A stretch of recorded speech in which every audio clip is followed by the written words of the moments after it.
A special thank you to each of our subscribers who make this channel possible. Here's today's story.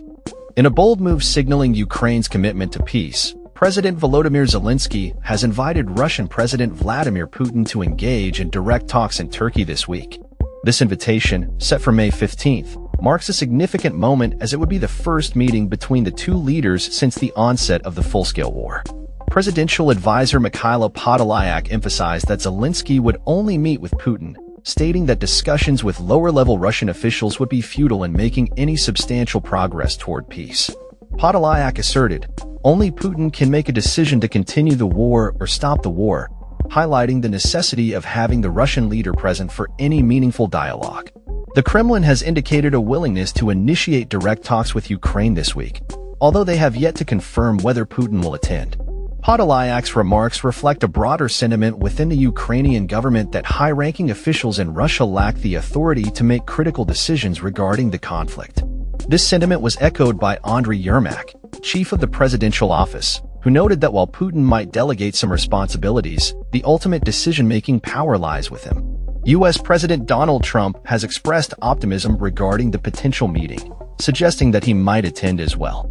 Trump remarked, Thursday's meeting between Russia and Ukraine is very important. I strongly pushed for it to happen. I think good things can come from it. In response, Zelensky welcomed the idea of Trump's participation, calling it the right idea.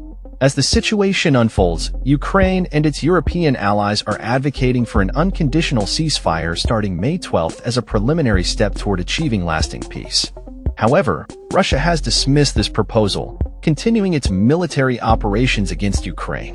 When asked whether Zelensky would proceed with the meeting even if Russia does not agree to the truce or if Putin declines to attend, a source close to the president stated, "We are ready for all options. But of course, we are separately waiting for a response on the ceasefire." This potential meeting comes after a prolonged period without direct negotiations between the two nations, with the last face-to-face encounter occurring in 2019 during a Normandy format summit in Paris. Since then, the conflict has escalated, and previous attempts at peace talks, including those held in Istanbul in 2022, have failed to yield any substantial agreements. The urgency for dialogue is palpable as the war continues to inflict significant casualties and suffering on both sides. Zelensky's determination to meet with Putin in Turkey underscores the desperate need for a resolution to the ongoing conflict. As he stated, there is no point in prolonging the killings. The international community is watching closely, hoping that this meeting could pave the way for a ceasefire and ultimately, a sustainable peace agreement. As the clock ticks down to the proposed meeting, all eyes will be on Turkey, where Zelensky plans to await Putin's arrival.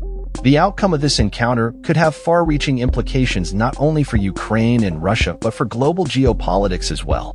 The stakes are high, and the world hopes for a breakthrough that could end the violence and lead to a new chapter in the relationship between these two neighboring countries. That's all for this story. We upload videos every day covering many different subjects, so hit that subscribe button to stay informed. Thanks for watching.